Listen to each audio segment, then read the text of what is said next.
How to find square root of 49 by division method? First you need to make group from ones column, so we only have one pair.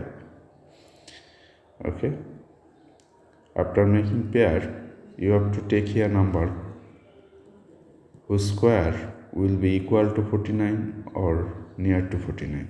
If you take here, look, 7 square equal to 49. 7 square equal to 49. If you place here 7, this 7 must come to the quotient also. 7 times 7, 49. If you subtract, then you are getting 0 here.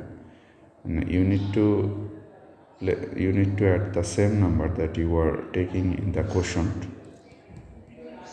You need to add 14. This number will be double of this number, so our answer 7 is correct. This square root of 49 is 7.